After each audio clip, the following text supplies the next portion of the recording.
విద్యుత్ అవినీతిపై తప్పుడు ఒప్పందాలపై విచారణ చేయగలిగిన దమ్ము కూటమి ప్రభుత్వానికి ఉందా? ఆదాని షిరడి సాయి ఎలక్ట్రికల్ కంపెనీల దోపిడీలను అరికట్టే చిత్తశుద్ధి కూటమి సర్కార్కు ఉందా?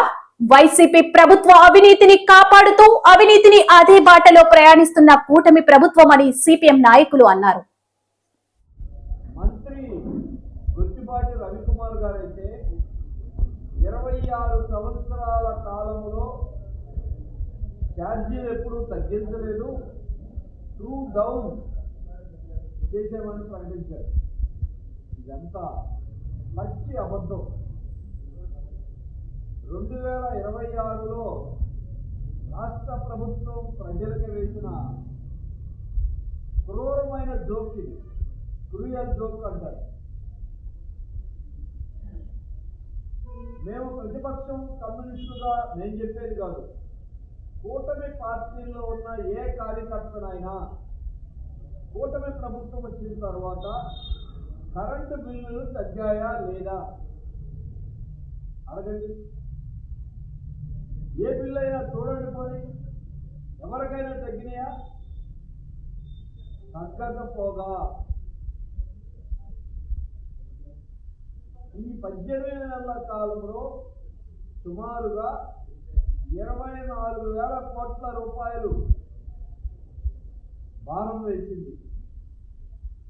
వైసీపీ పాలనలో 32,000 కోట్ల రూపాయల భారం వేశారని బాదుగా అన్నారు. నిజమేది. గత ప్రభుత్వ దారిలోనే కూటమి ప్రభుత్వం కూడా కరెంటు విషయంలో నడుస్తూ ఉంది.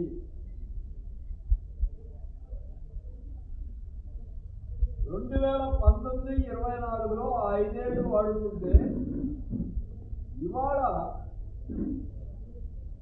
5 ఏళ్ల క్రితం వాడుతున్న కరెంటుకి మళ్ళీ అదనంగా ఇవాళ సర్దుబాటు ఛార్జీలు, FPPCA ట్రూ అప్ ఛార్జీల పేరుతో భారం వేయటం దుర్మార్గం. అంతేకాదు, ఈరోజు ప్రభుత్వం సమాధానం చెప్పాలి. గతంలో వసూలు చేసిన బిల్లులు చాలక మళ్ళీ 2022-23 సంవత్సరాలకి సుమారుగా 15,485 కోట్ల రూపాయల భారం కూటమి ప్రభుత్వం వచ్చిన తర్వాత ఆదేశాలు ఇచ్చారు నియంత్రణ మండలి ద్వారా. దాన్ని ఆధారాలతో సహా చూస్తే వాళ్ళు ఇచ్చినటువంటి ERC ఆదేశాలు దీంట్లో కనపడతాయి. మరి ఇటువంటి భారం 15,485 కోట్ల రూపాయలు గతంలో వాడుకున్న దానికి ఇవాళున్న ప్రభుత్వం భారం వేసి మేము ఛార్జీలు తగ్గించామని చెప్తున్నారు. సుమారుగా 2022-23లో వాడుకున్న దానికి అప్పుడు కట్టిన బిల్లు కాకుండా అదనంగా ఇప్పుడు 91 పైసలు వసూలు చేస్తున్నారు. 23-24 సంవత్సరంలో వాడుకున్న దానికి ₹53 అదనంగా ఇప్పుడు వసూలు చేస్తున్నారు. గతంలో వాడుకున్న దానికి ఇది నిజమా కాదా? దీని మీద రాష్ట్ర ప్రభుత్వం మంత్రి గారు బహిరంగ చర్చకి సిద్ధమా? మేము ఇప్పటికే దీని మీద నియంత్రణ మండలి ముందు రుజువు చేశాం, మళ్ళీ నేను రుజువు చేయడానికి సిద్ధంగా ఉన్నాం. ఇదే కాకుండా 40 పైసల చొప్పున ప్రతి నెల వాడుకున్న కరెంటు మీద గవర్నమెంట్ నిర్ణయించిన ఛార్జీలు కడతా ఉన్నా అదనంగా 40 పైసలు మళ్ళీ వసూలు చేస్తున్నారు సర్దుబాటు ఛార్జీల పేరుతో.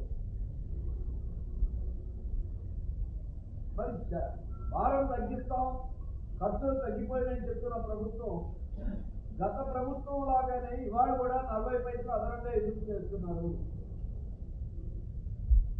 ఇవన్నీ కట్టినా దన్నుకున్నా చాలలేదని మళ్ళీ 12,770 కోట్ల రూపాయలు ఆ 5 ఏళ్లకి వాడుకున్న కరెంటు మీద అదనంగా కట్టమని గవర్నమెంట్ తరఫున విద్యుత్ పంపిణీ సంస్థలు నియంత్రణ మండలికి లేఖ రాశారు. నవంబర్ 18వ తారీఖున కర్నూలులో విచారణ చేశారు. దాని మీద సిపిఎంగా మేము ప్రత్యక్షంగా ఆ రాష్ట్ర మీద నేనే పాల్గొని ఇదంతా బోటకం, దోపిడీ అని గణాంకాలతో సహా వివరించాం. వ్రాతపరమైన అభ్యంతరాలు తెలియజేశాం. చివరికి నియంత్రణ మండలి ఏం చేసింది? గవర్నమెంట్ ఇచ్చిన లెక్క తప్పుడు లెక్క. అందుకే ఆ తప్పుడు లెక్కని ఈరోజు రాష్ట్ర ప్రభుత్వం పంపించిన తప్పుడు లెక్కల్ని, పంపిణీ సంస్థలు పంపిన తప్పుడు లెక్కల్ని నియంత్రణ మండలి తిరస్కరించింది. దాదాపు 8,400 కోట్ల రూపాయలు. దీనికి వాడు మంత్రి గారు సమాధానం చెప్పాలి, ముఖ్యమంత్రి గారు సమాధానం చెప్పాలి. తప్పుడు లెక్కలతో మభ్యపరిచి నియంత్రణ మండలిని కూడా జనం మీద 12,771 కోట్ల రూపాయల భారం వేయడానికి కుట్ర పన్నింది మళ్ళీ ప్రభుత్వం. నియంత్రణ మండలి తిరస్కరించిందంటే దాదాపు 63% మీరు ఇచ్చిన లెక్కల్లో అబద్ధాలు, తప్పుడు లెక్కలు. వడ్డీల పేరుతో జనాన్ని పీక్కు తినాలనుకుంటే దాని నియంత్రణ మండలి ఒప్పుకోవాలి. దీనికి గవర్నమెంట్ పంచాయతీ చెప్పాలి. దీని అంతటినీ మరుగుపరిచి మభ్యపరిచి మేము బ్రహ్మాండంగా దేశం తగ్గించేస్తామని చెప్తున్నారు. మొన్న ఏదో 923 కోట్ల రూపాయలు తగ్గించామని మంత్రి గారు చెప్తున్నారు. ఇది కూడా ఒక కోటకు. ముందుగా 2,800 కోట్ల రూపాయలు జనం దగ్గర వసూలు చేసేసి అందులో 923 కోట్లు తగ్గించడం. మామూలుగా మనకి ఆషాఢం రిబేట్ అంటారు. కొంతమంది రూపాయలు 2 రూపాయలు చేసి అందులో 100 రూపాయలు తగ్గించి మేము తగ్గించు అని ప్రకటించేవాడు కూడా ఉంటారు. మరి గవర్నమెంట్ చేస్తున్న పని అటువంటిదే. మీరు ఇన్ని కోట్ల రూపాయల భారం వేసి మేము తగ్గించామని చెప్పడం అంటే ఇది మోసం కాదా? అందుకే ప్రభుత్వం